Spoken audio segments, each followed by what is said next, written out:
kelebihan ataupun suatu perjalanan yang panjang ini, kalau kita dapat tahu destinasinya di mana, itu lebih memudahkan kita dan memberikan keuntungan untuk kita.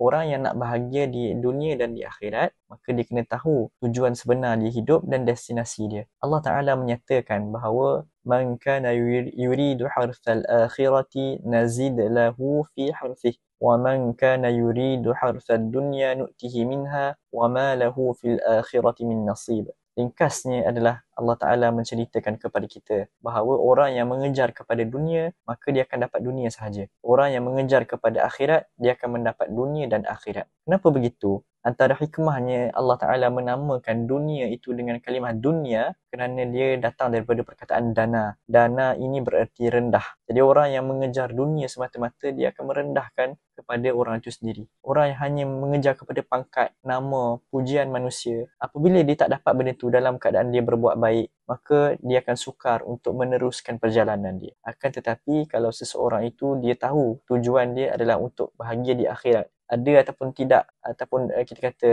kemewahan di dunia ini, itu nombor dua, maka dia akan menjadi lebih damai, lebih bertenang apabila Allah Ta'ala tak jadikan dia orang yang masyhur, orang yang mana banyak harta, orang yang tak dipuji manusia dan sebagainya. Kuncinya kena tahu destinasi kita di mana akhir sekali. Tetapi bukanlah bermaksud kita kata bahawa kena tinggal dunia semua sekali. Jual rumah, jual kereta sebab ini semua keduniaan. Bukan begitu. Ad-dunya mazra'atul akhirah, kata para ulama. Dunia ini adalah jambatan ke akhirat. Kita nak pergi kepada akhirat, kena lalu dunia dahulu. Jadi, kejarlah akhirat tetapi jangan sampai kita abaikan keduniaan kita.